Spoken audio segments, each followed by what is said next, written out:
leading and guiding us into all righteousness. The Lord, give us the strength that we might need to carry out the business of the whole board, dear Lord, and may it be pleasing in your sight.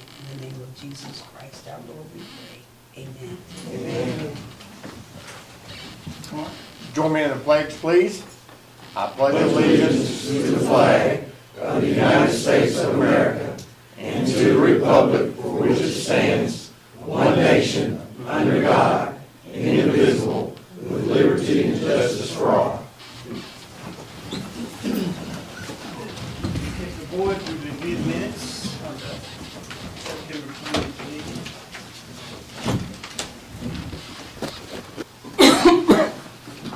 We had a pretty short crew last time. Appreciate everybody being here tonight. Make a motion to approve as presented. second. Motion second, all those in favor, say aye. Okay, moving on to, Mr. Chairman, Catherine or Steve, who's up? Yes, we have a presentation from representatives of the Hempstead County Economic Development Corporation with regard to the proposed economic development sales tax. Steve Harris and Russell Cornelius are here tonight. And you also have a proposed resolution in support of that laying in front of you on the desk also. So, Yeah, Steve, if you would. Okay.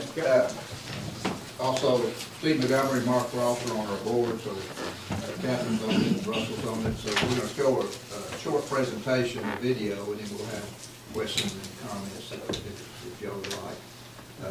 We've asked the Hempstead County Court to put the ballot initiative on the ballot for this November to assess a 1/4% sales tax for economic development. We'll go ahead and show the video.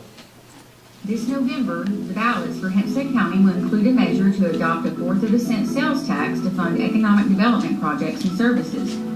We are here today to explain what this sales tax means for our county, how promoting economic development will bring growth and prosperity for all Hempstead County residents, and why you should vote yes for progress. The revenue from this tax will generate funds in order to attract, build, and expand businesses in Hempstead County, bring new tax revenue for economic development, which is the foundation for stimulating growth, and bring prosperity to the entire county.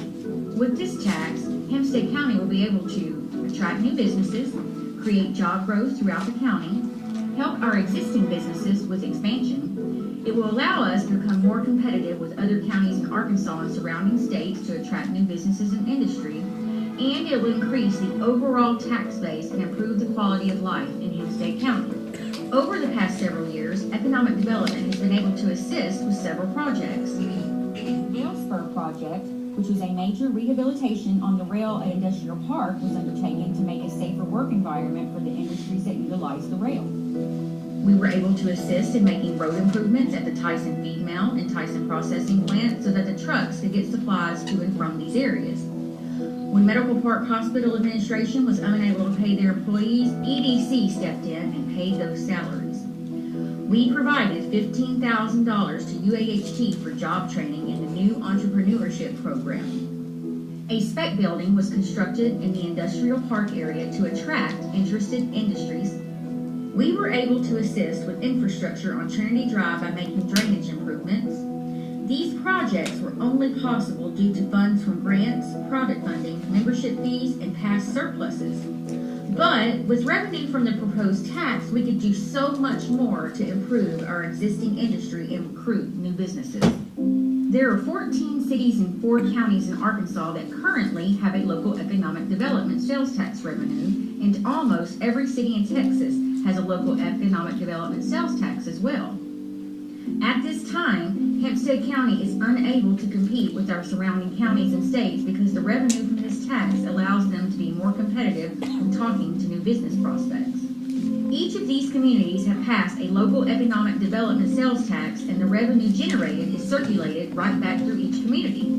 For example, Clark County generates $1.25 million annually on a 1/2 cent sales tax. Mississippi County generates $2.4 million annually on a 1/2 cent sales tax.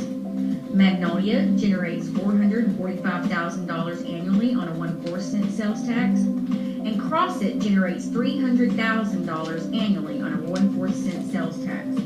Here are some examples of what other cities and counties in Arkansas have done with their tax revenue. Boonville had 4 new industries, 1 expansion, and 15 new retail and other businesses established in a 14-year time period.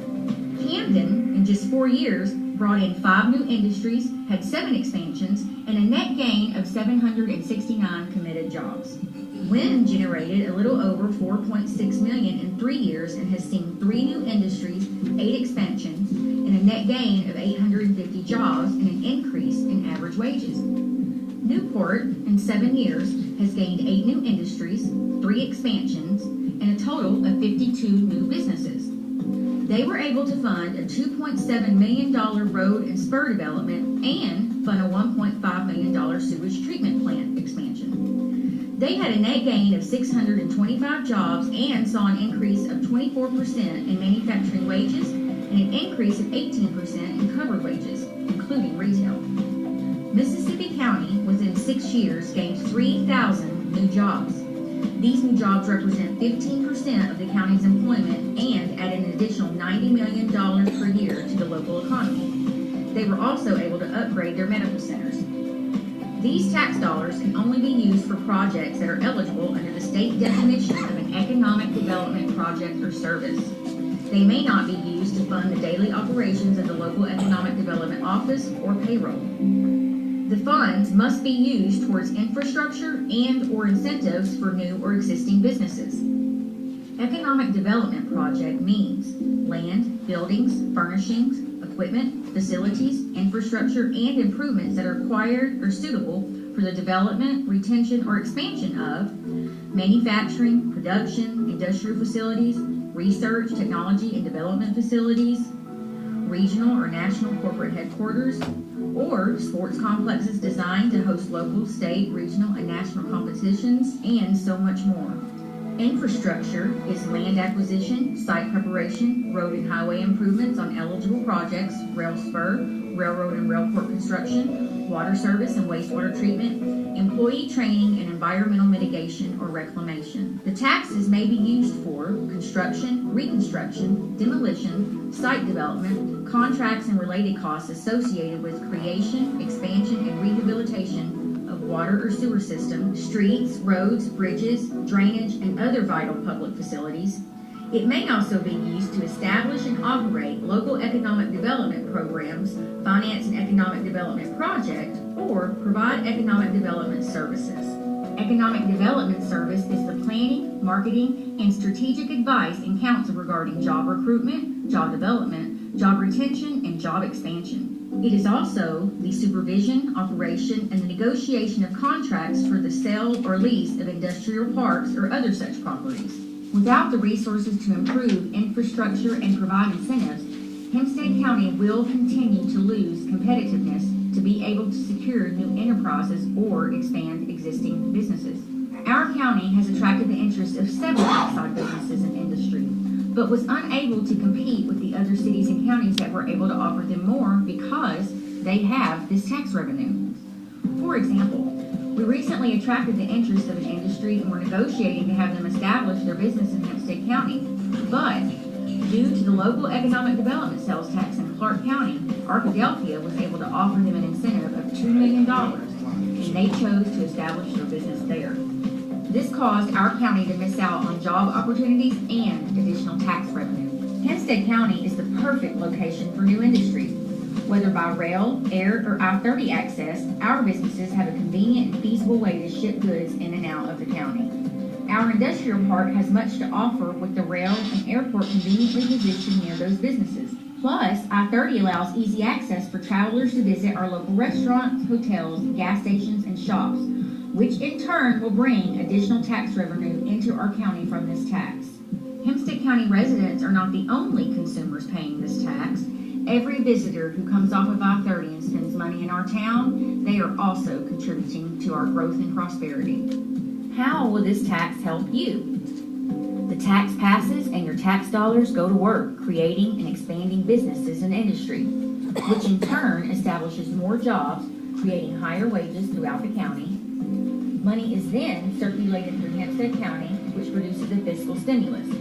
and the fiscal stimulus creates a bigger and better Hempstead County. To sum it up, new people will come to our county to buy, generating additional tax revenue because customers from outside of our county are buying here, allowing the tax revenue to stay here, which in turn allows our county to have much more to offer in the future. Remember, this is not a tax that is deducted from your paycheck. This tax is only deducted from every dollar you spend on retail. It is only a fourth of a penny of every dollar. Therefore, it would take spending $4 before you spent even 1 penny toward this tax. To break it down even more, you would have to spend $100 to pay only a quarter towards this tax and spend $400 to ever reach a dollar. Say you spent around $200 per week on retail for 1 year.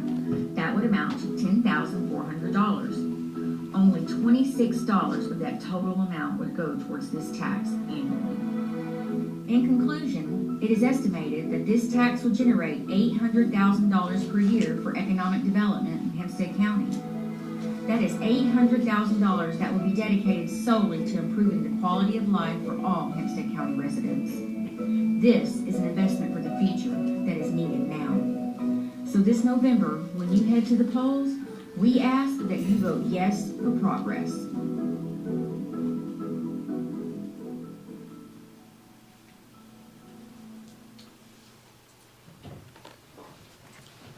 All right. Anybody have any questions about it? I think we've seen, that's why I've seen this a couple of times.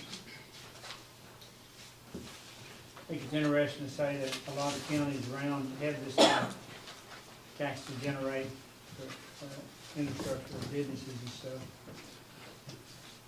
Steve, any of y'all have any more to say about it, or any questions or No, comments? No, as far as, EDC, this is, again, this is something mainly, it's for industrial purposes as well, in order to build our industry and to be competitive with the surrounding counties that we have. Like I said, the good example there was about Clark County and Arkadelphia. And just from my perspective, my businesses that I'm in, the communities that have these tax, I see that tax at work with them helping the industries. It's to help also the existing industries as well, if they need any type of help or anything as well. Because I want to make sure, stress that as well, that we have some really good industries here, and we want to keep them, and we want them to prosper as well. Because actually, we have a couple of industries that are growing. Brentwood's, I believe, is adding as well, and Tyson, they're fixing to redo their plant, correct? So Hatchery. and then the hatchery as well.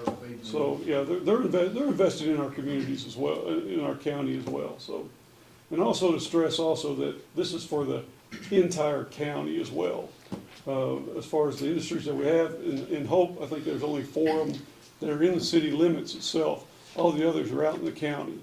So as we, broaden that, to bring in industries, and broaden that tax base. Also, like I said, I guess can we bring up about the one industry that was looking at us as well? There's an industry that's looking at us as well that wants, that's going to need for water and wastewater as well. And to put the kind of money into that to help them, they would have to go to the state, get a grant, or figure out something. But with this tax, if we had it built up, we'd be able to help them immediately with this.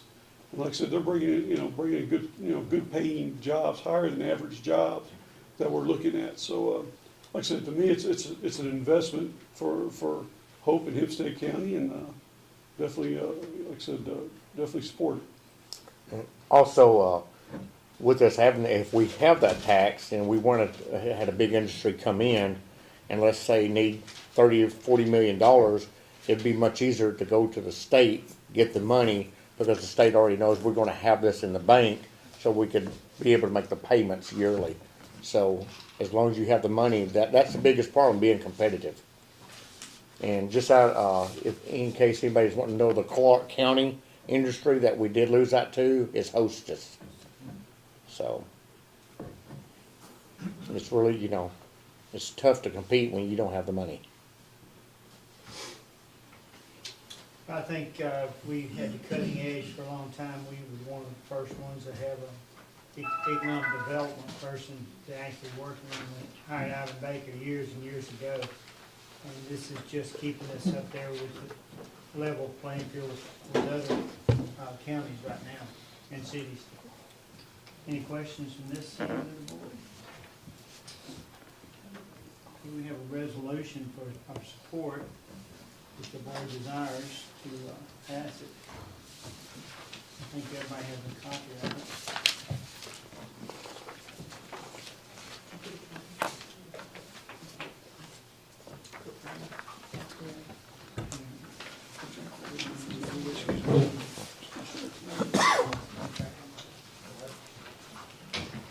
In other words, we'll read the resolution, is that fine? All right. All right, this is a resolution requesting the City of Hope Board of Directors support of the ballot initiative, 4% countywide sales and use tax for economic development purposes for the upcoming November 8th, 2022 election.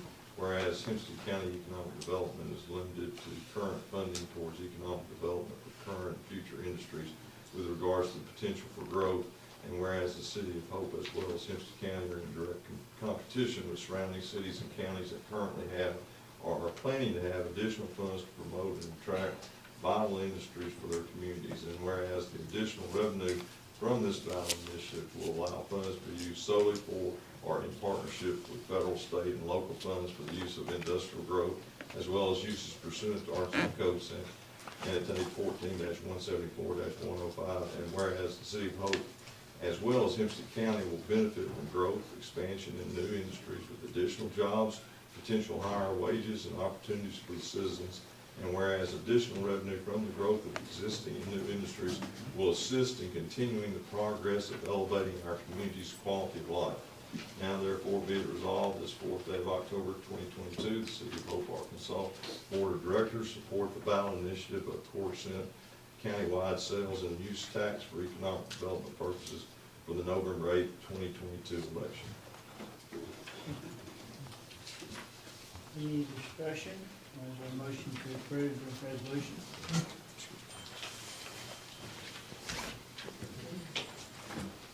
So moved.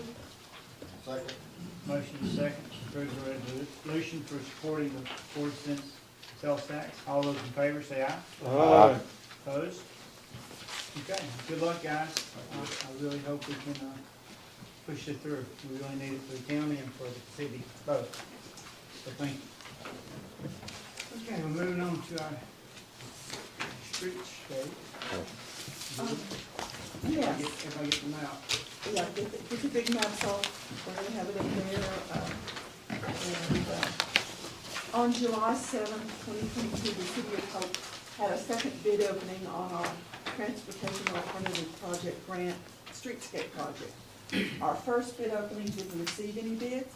Our second bid opening only had one bidder, which is Texarkana Concrete. For information, our current budget amount for this project is $694,262.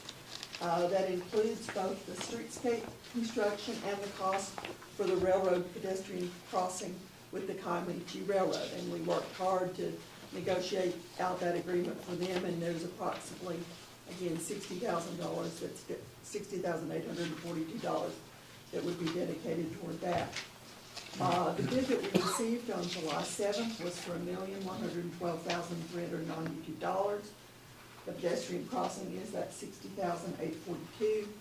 And the total construction includes that, plus a 1% RDOT admin fee for a total of $1,184,357.92. If the board wished to accept this bid as is, it would require $490,095.92. We have inquired whether there are any additional TAP grant funds available right at the moment. There are not. We can apply potentially for potential grant funds in the future, but that would not affect this bid. We could not hold these bids until we went ahead and applied for more grant funding next year. I have asked Richard Porter with Garber Engineers. He's sitting right over there. He's prepared. We've been working really for the last couple of months trying to figure out what are some good options with regard to this and what we really can do. And we can, we'd like to present those to you at this time.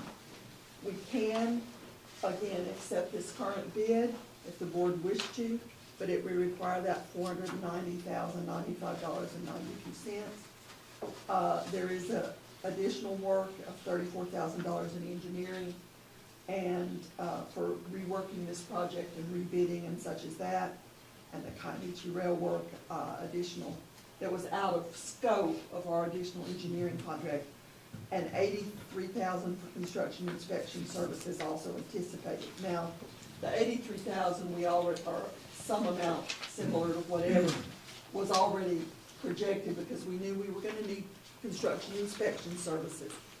And so we have been paying, rather than pay engineering and inspection out of the grant, we've been paying it out of the street fund as time goes along. And we would pay these additional amounts out of that if that's what ends up happening, that the board agrees to. I've attached the work orders for those additional engineering items for you to see, and they're in your, well, I don't see them in your packet, but they would be paid out of the street fund. Working with our city staff, Richard and his colleagues have developed a couple of options that really would allow us, one would still require rebidding, one would not require rebidding. So let me go over first to option one that's listed here. Option one would no longer use the brick pavers. It would use concrete sidewalk instead. That would reduce the current project by $76,212. We could reduce the sidewalk width from 10-foot wide to 8-foot wide. That would cut out about $20,020. We could take out lighting along Elm Street south of 2nd Street, an approximate reduction of $92,423. We have 2 trench drains in this project along 2nd Street.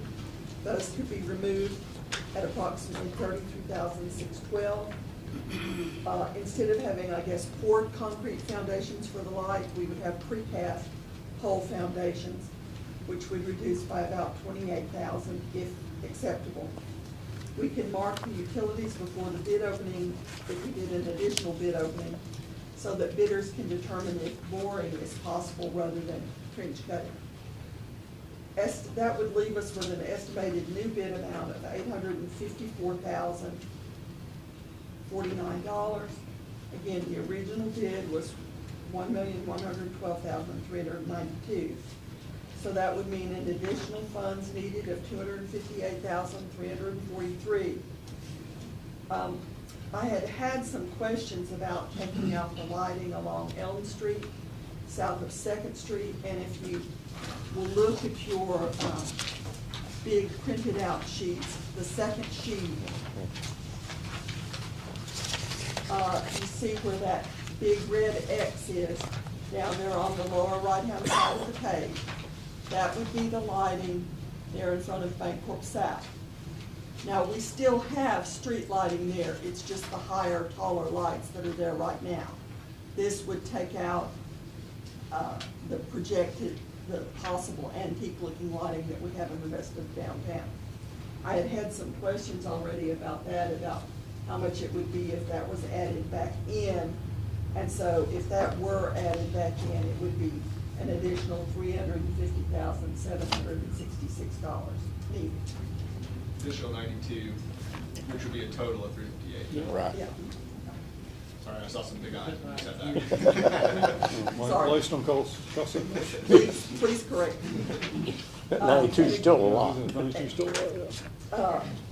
Again, we still have the additional $34,000 in engineering, and then the 83 we always knew was gonna be in there for construction inspection, or that we knew some similar that would be in there. The option 2, if we wanna look at it, it's on your final page of the bid column sheet.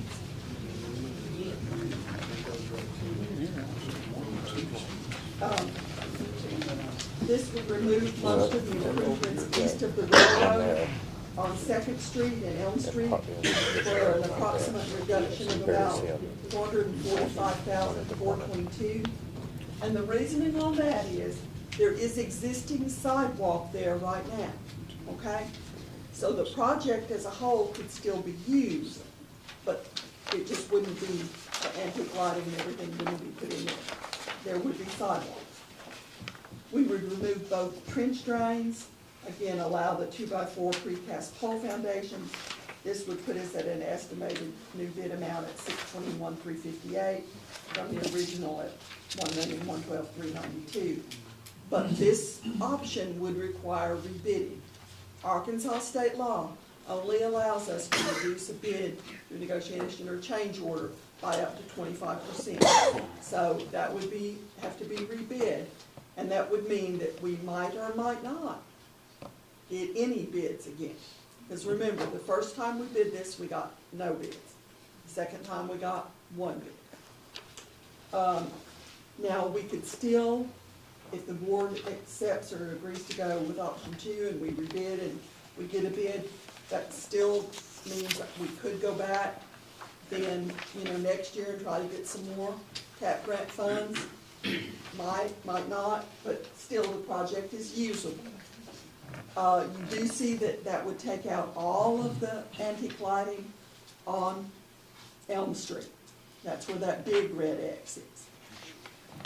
So there's still lighting there, but it's the tall pole lighting that we have right now. Regular street lighting. It wouldn't be the antique lighting. So, if I have confused everyone suitably, I will allow Richard to make it clearer if possible if you have any questions.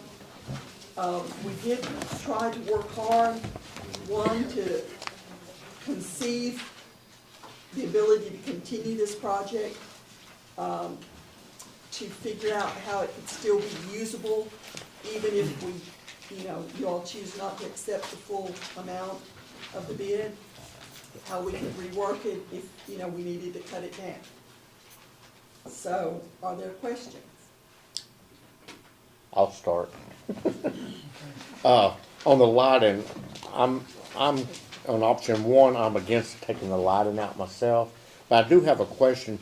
On Second Street, on the LaGrone Williams side, on his side, does that show that still have the existing tall lights and none of the, it's on the block that's got the 2 cars on the side street? On option 1, Correct. yeah, those little yellow spots are the antique lights, right, Okay. Richard? There's 2 existing tall lights, on Across the street? Across the street, yeah, the green dots would be existing tall lights that remain in place. Okay. So basically, just from what I'm seeing, it would just, in that, I guess, half block, would only be 1 new antique light, and that would be on the corner. Is that correct? Before of them there. On that side. No, I'm talking about this side. Well, no, those would Yeah, remain the see, same. there's one on the corner. Okay, yes, I'm sorry. Yeah. Yeah, on the north side of Second Street. Yeah, just 1 on the corner on the north side of Yeah, Second Street. because- 4 on the south side. Yes, because we have never planned to tear up the sidewalk in front of LaGrone Williams Okay. any more than absolutely necessary. That was one of the things Keenan had, Oh, yeah, I know, yeah. mentioned in He's front- already worried. no, Keenan expressed that and we listened, Yes. at the front of this project to not be tearing up all of the sidewalk in front of LaGrone Williams.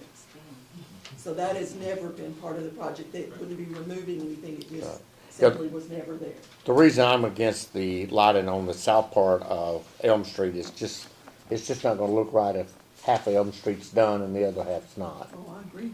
That's why Yeah. I. Everything else, option 1, I would be for.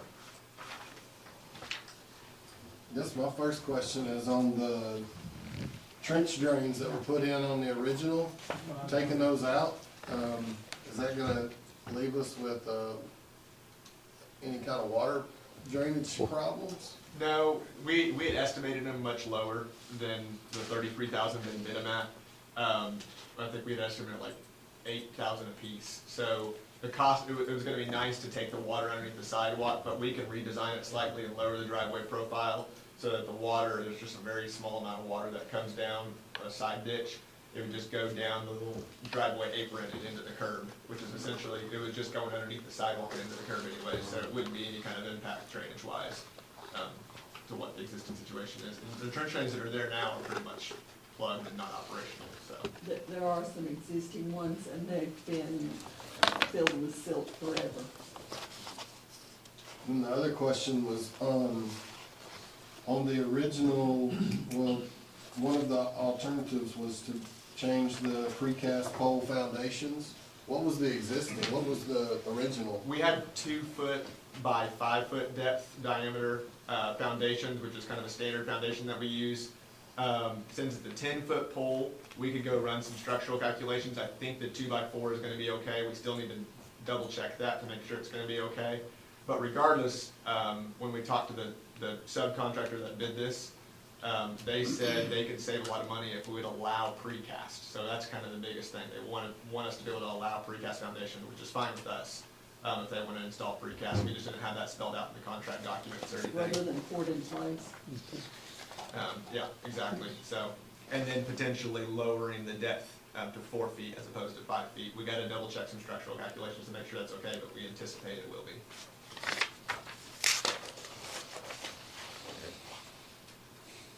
My only, I'm kind of along the lines with Mark. I just don't feel like going back and doing it later, we're gonna get it done for any less money there. I think we're gonna end up paying more money to do it later than if we did it now. And I'd hate for us to have to go back and rebid this again to end up where we were last time when we bid it. And might as well do it right the first time. Well, that's the thing, is I feel like we're gonna get more value out of our money now than we are if we're gonna wait and try to do it down the road somewhere when things are even more expensive.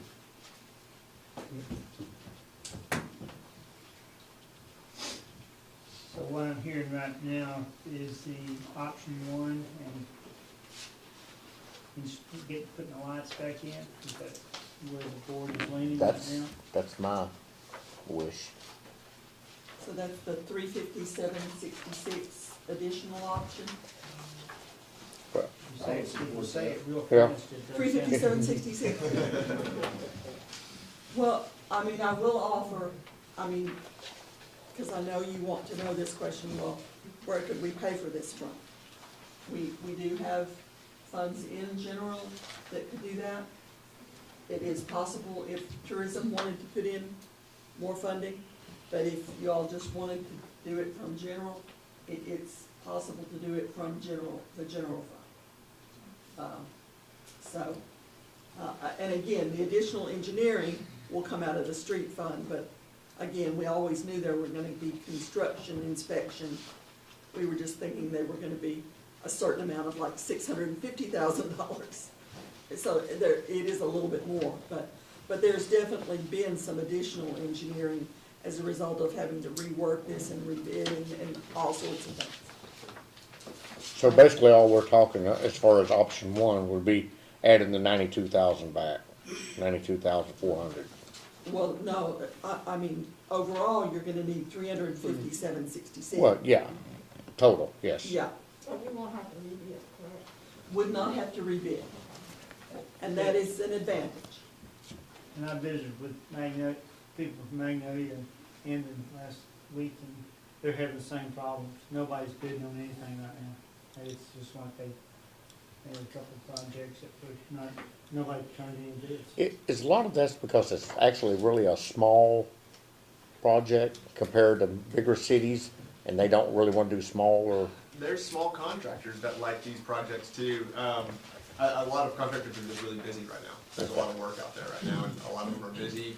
the two contractors that were interested in this project, they both tried to submit bids the first time around on the first bid opening, but they just got busy and didn't get their bids submitted. Gotcha. We talked to them afterwards and they said, oh yeah, we'll both get our bids in the next time, and only one submitted a bid, so Gotcha. I think they're busy. Yeah, thank you. I think something for the board's information that will add some information. Richard did find out that Texarkana Concrete is like a sister corporation or owned by the same people that are Tatum Excavating. And, you know, we've dealt with Tatum Excavating several times on a lot of different jobs. Most recently, you know, they did the docks building site for us. Right. So, it is a firm there, well, we haven't had anything bid by Texarkana Concrete before. The firm that's associated with them, Tatum Excavating, we have, and is well known in Texarkana.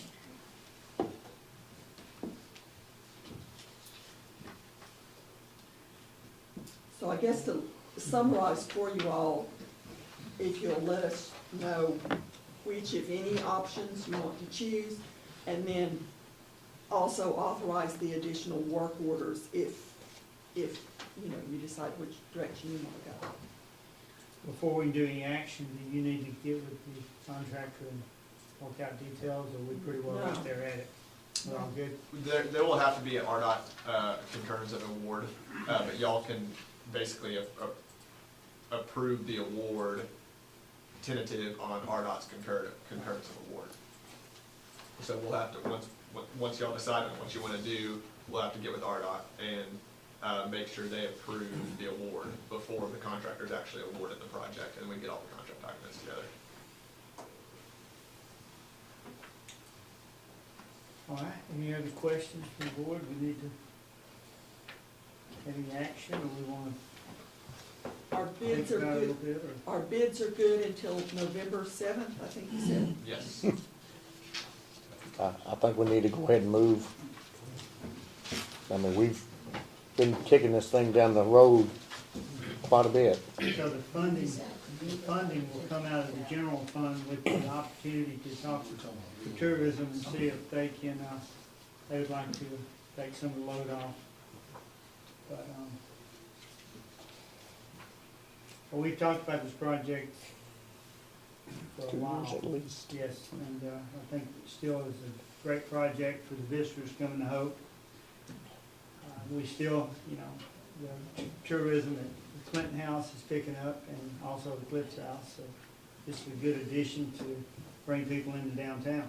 Yeah, every day I see people walking down Second Street. Yeah. And this is just welcome into downtown Hope. And if you remember how we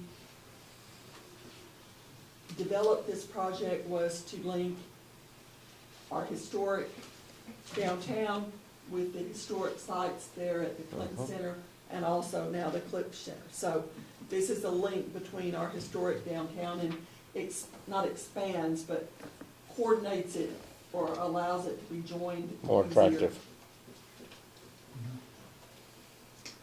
So what's will the board? Do we just need an okay or a You need motion? a motion for option one? Motion to continue the project to be approved by. I make a motion to approve option 1 with the addition of putting the streetlights on Elm Street back into the bid. Second. Okay. Motion is second to continue with this project on approval from Highway Department. All those in favor say aye. Opposed? Okay, that went smoother than I thought it would. And then if you all do want to accept those work orders, we would need motion to accept those work orders. Have a right today. No, we Right need to now? do the work orders, I think pretty much now, don't we? Yeah. We're gonna get started on that. Halfway home. Order, motion to approve the work orders as stated in option 1. So moved. Second. Motion second, all those in favor, say aye. Opposed? Okay. Anything else? Thank you, board. Thank you. Thank you. Bye. Just about. All right. Moving on to item 7, which is the sanitation policy. I think we wanted to have it written out so we can review it and see if we want to make any changes that was brought up at the last meeting. This packet here. Yes. If you all remember at the September 6th, 2022 City Board meeting, you reviewed the sanitation department's current policy regarding distribution of trash bags and collection of rubbish material. And at that time, you reviewed the policy, but that you made no changes and no board action was taken. You did offer, in the interest of assisting residents, that the Housing Authority of the City of Hope residents could pick up trash bags at the City of Hope Public Works Department. And at this point in time, how many have done that? 71. 71, okay. At the September 20th, 22 City Board meeting, the City of Hope Board of Directors requested that the policy be brought back to the board for continued consideration. We've attached that current policy for you again.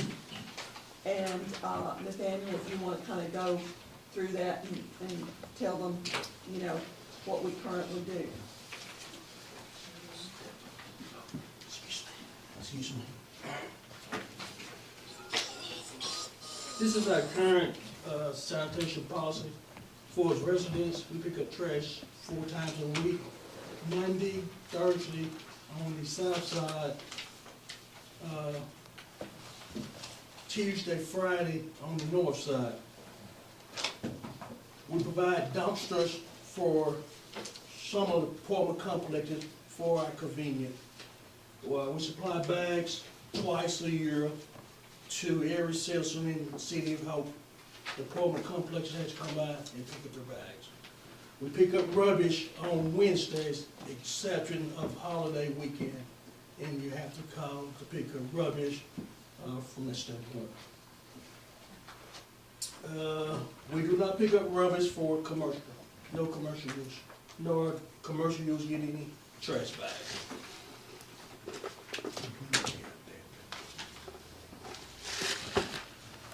Okay, any questions about this? I think we talked about it the other night about this. Randy was talking about coming up with some additional comments about this. Do we need to add to this? Well, what the board needs to understand is the sanitation code is written. The superintendent, sanitation superintendent has the authority to do what he's doing. And it's not, I reviewed the ordinance and it defines what's commercial and what's residential. And commercial is basically everything other than a single dwelling house, residential. And so I believe that Mr. Hopefield and his department's complying with what the ordinance is now. Y'all can change it any way you want to as an ordinance. But as the ordinance written now, they'd be certainly in compliance with everything. And of course, we take our direction from the board. This just lays down what the current policy is. We don't say yay or nay. We follow, you know, what you all tell us to do. Again, the apartment complex, congregate housing, we have many customers who are living in that situation, and they all pick up their trash bags and have, as far as we know, Nathaniel's been here 38 years? Yes, 38. And Catherine has been here 32. We're not saying that it always has to be that way, but just in our historical memory, such as it is, that's the procedure that's been used. So we're just, that's all we're saying. We're not making any editorial or opinion and comment, just that is what it is. And so the board will know, I mean, the ordinance addresses the pickup of commercial sites, such as apartments, folk housing, those areas. And it's clear the city will not collect any of that unless it's placed into a container approved by the city sanitation department where that's going to be. So, I mean, you know, if there was an indication from the board you wanted to change that, we'd have to change the ordinance, and that's certainly up to you guys. But I just want to make sure, from what the city was doing, we were in compliance with the ordinance. We were treating everybody on the same basis based on the definition of the ordinance. And I think we're certainly doing that. Good deal. Yes. And as I mentioned last time, when the Housing Authority Board of Commissioners discussed this, their response back to the desire for all of us to have a meeting, you know, try to work this out, was that you all could attend the next Housing Authority Board of Commissioners meeting if it was the pleasure of the board. Right. One thing that brought my attention was, I didn't realize how many complexes we had in the city. I thought we just had, how many are there in the, like, you said the other night? I think it was 12. 12, I was thinking 1 or 2, but it's actually 12. Isn't it? So it's a policy we have for that, for those 12, is pretty well across the board. So, is there any comments from the board? No, I mean, we have a policy, it's being, going by that policy. And if you change it for one multi-unit housing unit, you have to change it for all those multi-unit housing units. But it's being done fairly and correctly. I mean, we have a policy, so. Yeah.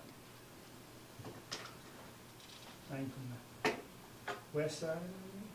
Okay. Guess we'll just, okay.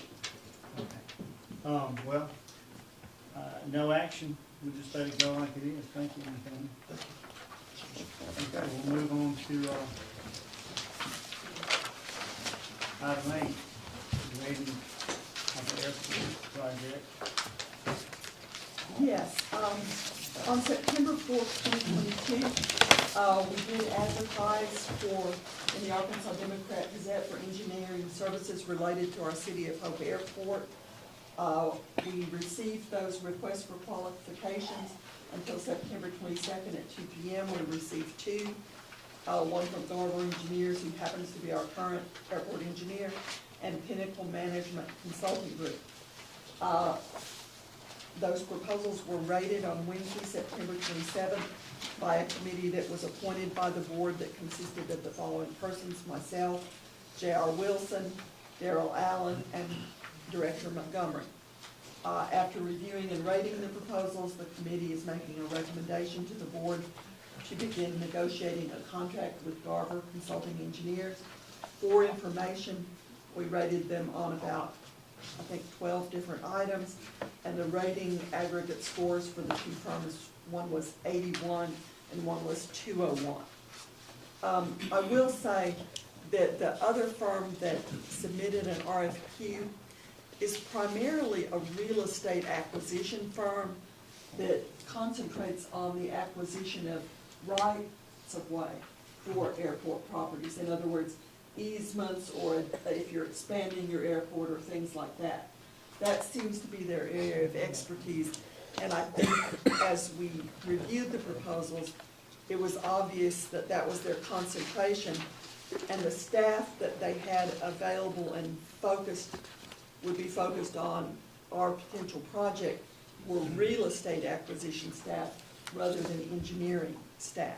So it wasn't in many ways a comparable proposal. But if the board does choose to accept the recommendation of the committee, then the process goes as follows. You accept the recommendation, we would begin negotiating a contract or work order with Garver Consulting Engineers.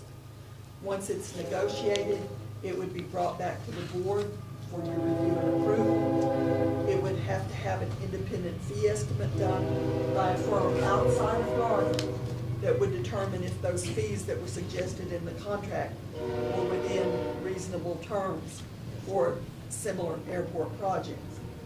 It would also have to go to the FAA for their review, and that would include a summary of the procurement process that we have gone through prior to finalizing any contract with the chosen firm.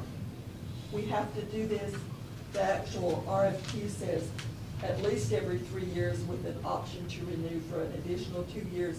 So it has to be done at least every 5 years. So that's kind of where we are, and again, the recommendation of the committee was to begin negotiating a contract with Garver Consulting Engineers. And again, that's strictly for airport work, nothing else. It doesn't affect the streetscape project or anything, this is strictly for airport projects. Was And that who as- had it previously? What? Garber who had it previously? Yes. Garver has done the engineering work for 20-plus years at this point. And we do have, as you know, capital improvement projects planned through FAA for this next year. And for a few years ongoing, we do those 5-year capital improvement plans. So we do have that in line. And again, FAA reviews these fees, and independent fee estimate is also done to make sure that what the city would be paying for engineering would be in line with reasonable fees for those projects. Now, in the case of FAA projects, that those fees are paid partly by FAA. Okay, you've heard the recommendations of the committee. We need to just approve that and then let Catherine go in negotiations with the If you would contract. accept the recommendation of the review committee to begin negotiations with Garver Consulting Engineers. Right. Okay, is there a motion to continue? I make a motion, we continue the negotiation with Carver. Second. Motion is second, all those in favor? Say aye. Aye. Opposed? All right, we move on to item 9, remarking the revenue project. I think everybody's got a, You have a recommendation and bid tabulation in front of you, that's this, this item here.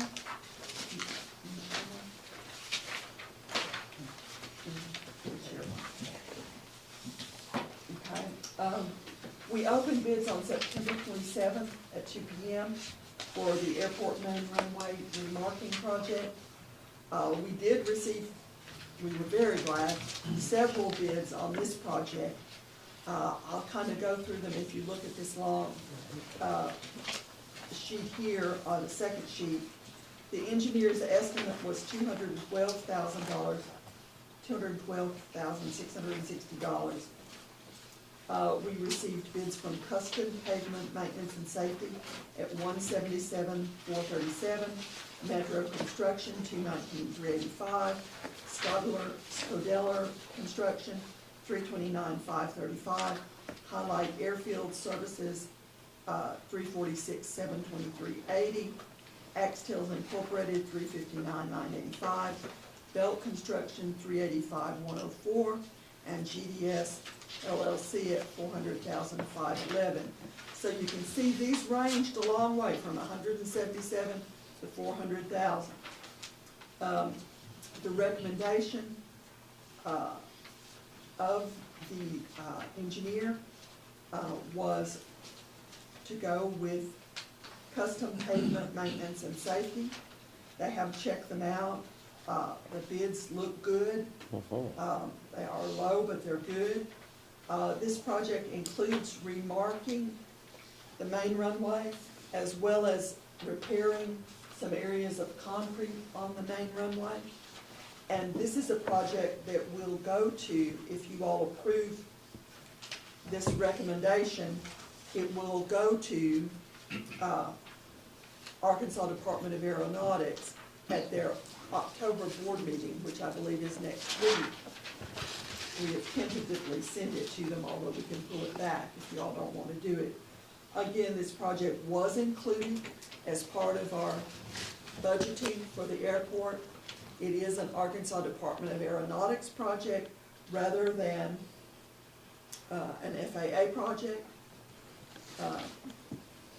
And I believe it's an 80-20 grant.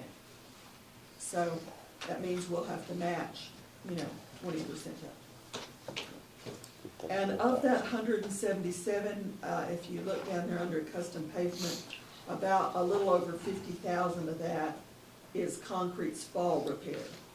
And spalling is where you see the top surface of the concrete as cracks develop and water gets into it, little chips develop and come off. And that is very dangerous, particularly for jet aircraft, because it can be sucked up into the engines and destroy them and also cause accidents. So again, that's why there is some concrete repair in this project. It's obviously not all the concrete repair, but it is a significant amount of concrete repair on this job.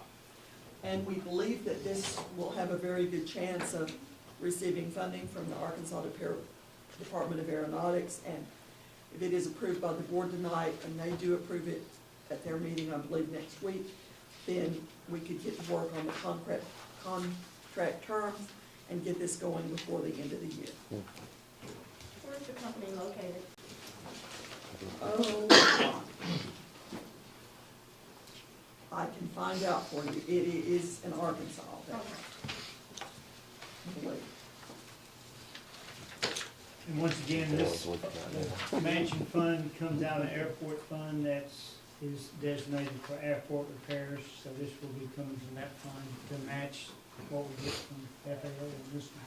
Exactly, and if you all remember, in the FEMA years, you know, the FEMA rent money all was part of the airport, it stayed in the airport.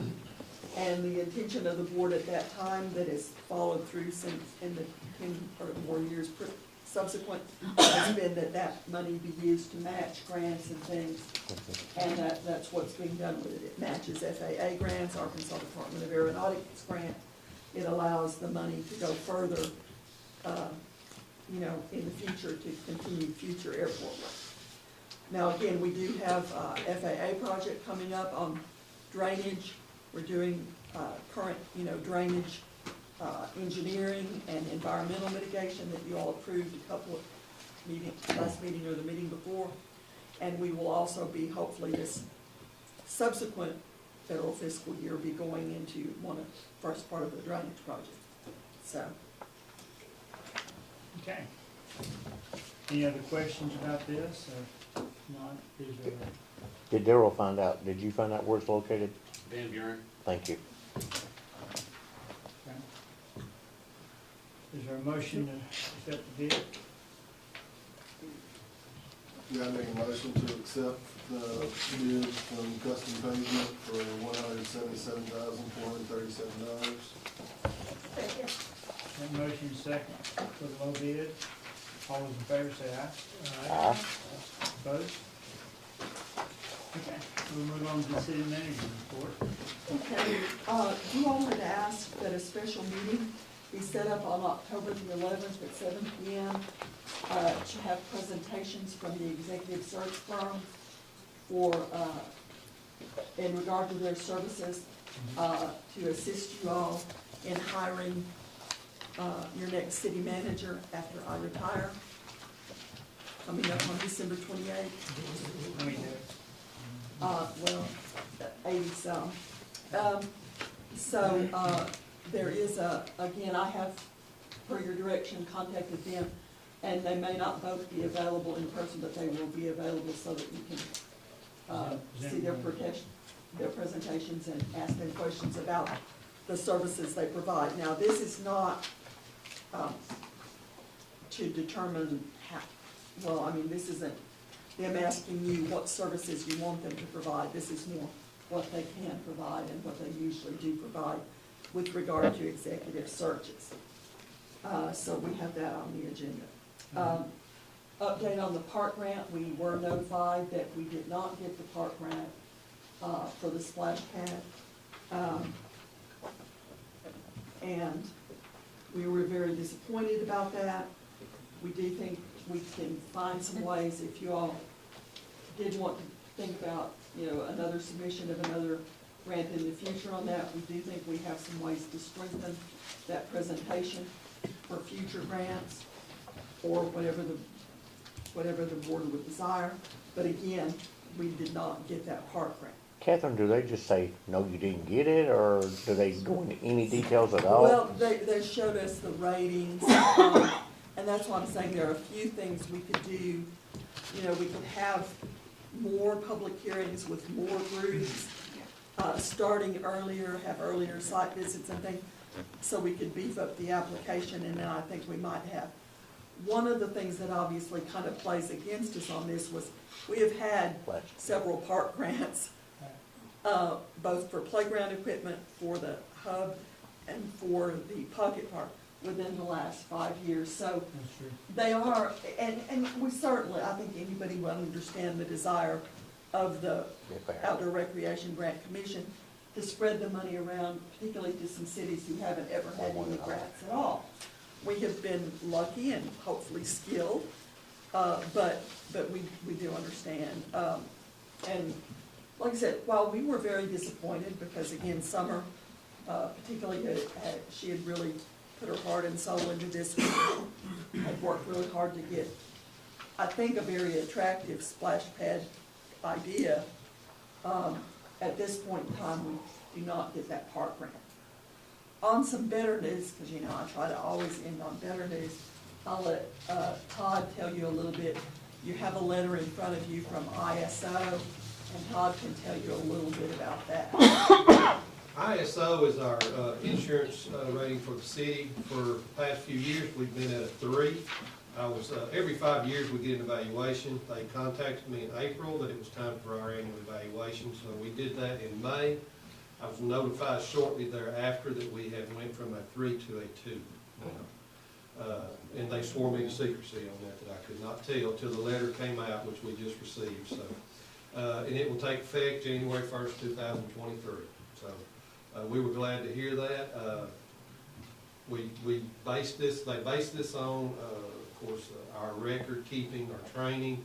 I'd also like to thank Daniel Hilton with the Hope Water and Light, because it's based on hydrants too, and he provided all that information that we didn't have. So that helped us out a whole lot, and I'd like to thank Hope Water and Light for that also. But just wanted to let you know that will take effect January 1st, 2023. It will be a class rating of 2 now instead of 3. And so we're very proud of that. It also is dispatched in the way we do dispatching now for fire department in ways that we didn't do when we were a 3. Previously, that was one of the things we needed to have more centralized dispatching, so we do that. For information for the citizens, it doesn't sound like a lot, but this would result in a reduction of 3% potentially on homeowners' insurances. So, now, again, this applies within the city. This is a rating for the City of Hope. They go from 1 to 10. Most everybody's 1 to 9, I believe. But we would be 2 out of 10 instead of 3 out of 10 or 3 out of 9. So this is an improvement, and it's based upon, again, our staffing, a lot of people working together, the support of the board of directors over the years that have added various pieces of equipment to our department. Again, personnel, all of these things work together to coordinate a good outcome in this particular insurance rating. And they also, I asked them this, that if we think within the next 5 years, if we've improved in some areas, we can request an evaluation. We don't have to wait till 5 years. We think in 2 more years, we're better, we can request another evaluation and just see what happens. Thank you. Do they give you any indication on what it would take to get a 1? I was getting ready to ask that. Yes. Well, we can, there are some things that both on the fire department side, the water side, the dispatching side, there's some things in all of those areas that would have to change. It would, I would not say it would be impossible for us to be a 1, but it would be very unusual for a city of our size to be a 1. Let's be the first. We would like to. I think we've been a class 3 for 15 or 20 years. It's been a while. We were class 4, and then we went to class 3, and now we're class 2. Good job. Good job. Thanks, Todd. Thank And that's all I have. Okay. Moving on to citizen requests. If you have a request, if you'd come up and state your name, and so we can have you on the record. Anybody has anything? Let's do this. I think I know you. No, I wrote this down, sorry. Okay. I'm trying to wrap my mind around this. I asked myself, why would the city of Hope, a taxpaying 71-year-old widow, lie to me? Huh? Why? Okay. Last year, Leaking Road, me and Dorsey Farms. Y'all city comes out there, put some gravel and some concrete, okay? Don done seen it because he done brought me home and old hoopty. But the concrete cracked. So there I am, back and forth, back and forth. You came with Larry, you supposed to fix it all. Fix it, not patch it. Fix it. From the curving to in front of my driveway, all of it. You promised. You didn't. Okay, time rolls on. I'm laying up there looking at the camera. This is May when I was here before. Okay, let's check it out. Going back, May. Okay? All right, May. I'm laying up there looking at the camera. September 21st, who in the hell out there in my driveway? Here 2 men threw me in some shovel, putting some asphalt out there, tells me, oh, it'll be set in a few minutes as soon as he rolled the truck. Who sent you out here? The city. Huh? This ain't what they were supposed to do. So I go to the hospital, I get my test, me, dummy, thinking the stuff done set. Later on that evening, I go to the mailbox, I almost fall. I done went to the hospital with the leg, now the leg stays swollen. Y'all ain't gonna have no taught immunity with me, because I'm letting you know what the hell going on in front of my house. And it's got to be fixed. I done come here and I'm tired. I'm out of a cardiologist, I came back, be stressed. And y'all are stressing me out. And why, I want to know, just like you said, Mark, on the other, if you do it right the first time, you won't have to come back. And then I got another question. Why is there so much disparity in the neighborhoods? Why are there smooth roads? Why are there bumpy roads?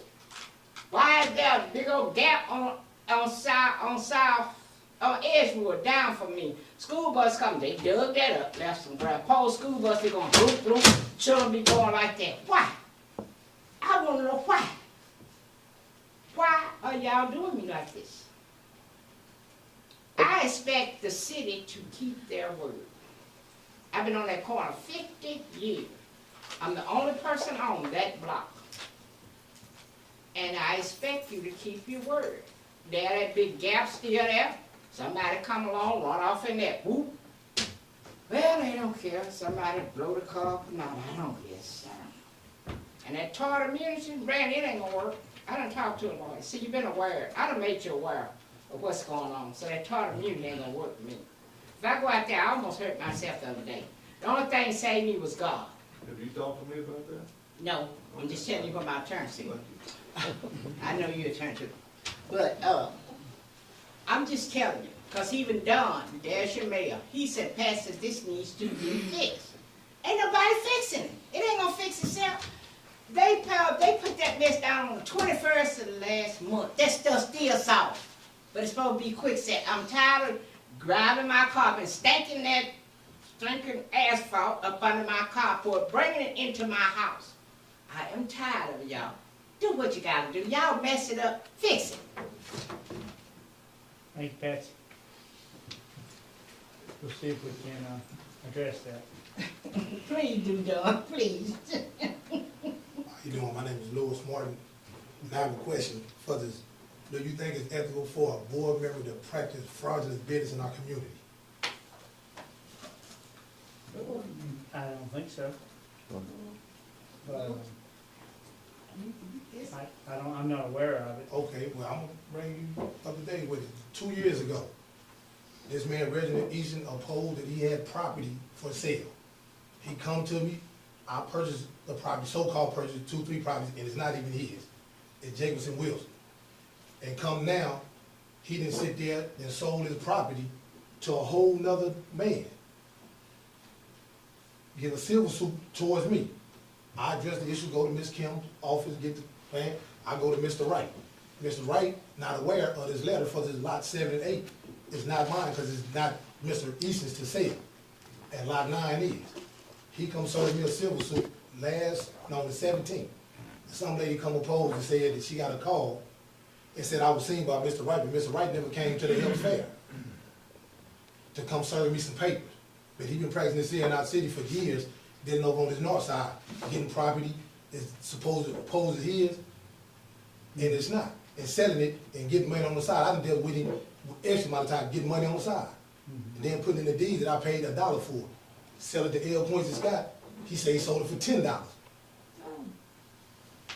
He going out the neighborhood and sitting there and getting his property, saying it's his and it's not.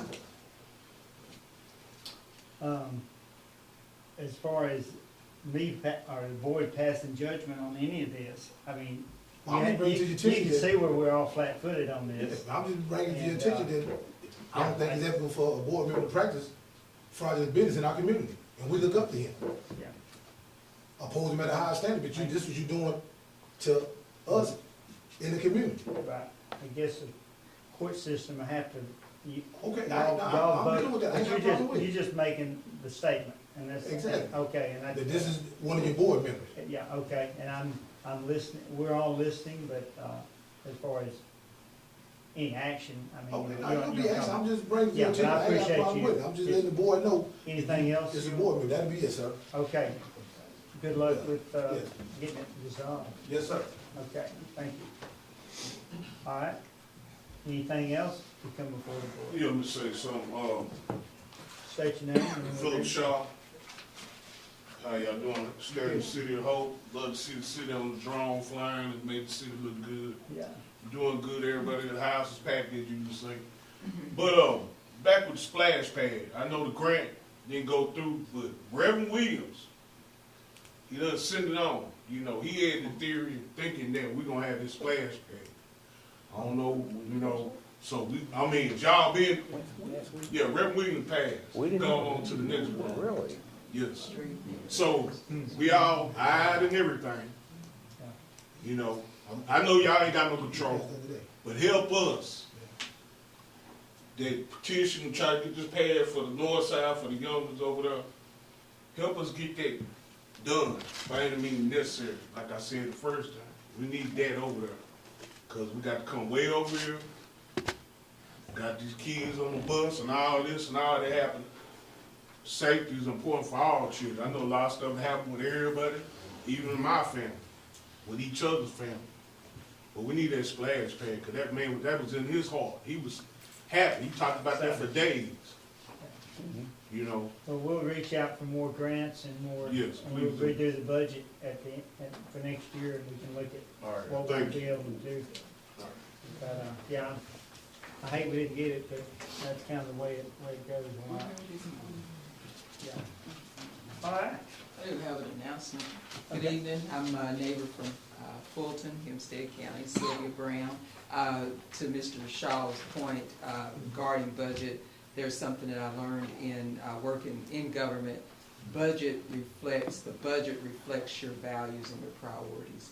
And so I appreciate your bringing up, Mary Steele, about the budget, because that could present an opportunity to at least seed some of the dollars to construct the splash pad. I wanted to make an announcement about Turnout to Turn Up jams this Friday at the Hub. We are in the last week of voter registration and voter update. It's critically important that with Hempstead County having a 7,000 voter registration gap, that we acknowledge that somebody in our immediate network is unregistered or inactive. And so the Turn Up to Turn Out jams is an effort to bring together community, to also recognize that civic engagement doesn't have to be boring. It can be unifying, it can be fun, and so we support and want our neighbors to come through the Hub for hot dogs, and I've invited elected officials, either candidates or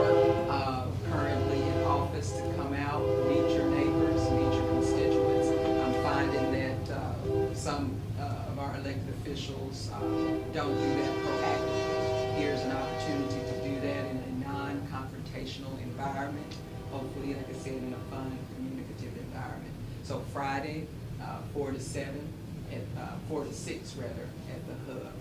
We welcome you to come through. Thank you. Thank you.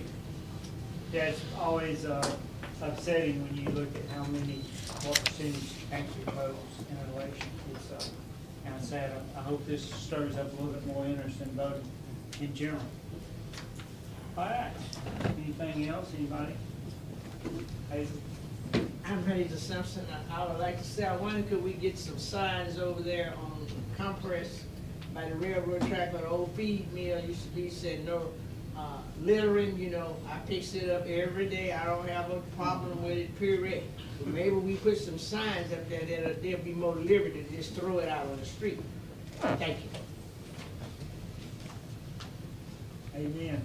We need a lot of signs, I'll tell you what. It's, I just wish we have a little more pride and hope where we wouldn't litter as much as we do. Any effort, Hazel, you can do to pick some up, I appreciate it. I think Gonna give me some bags? We'll get you a bag and stick it down. But, okay. I always appreciate the good crowd. I tell you what, I like to see people involved in government, and I appreciate every one of them being here, because we like to hear from the citizens. Anything else? Mark? I'd like for Catherine to have building and services. I've had several calls in the past couple of weeks to look at 102 West 2nd Street.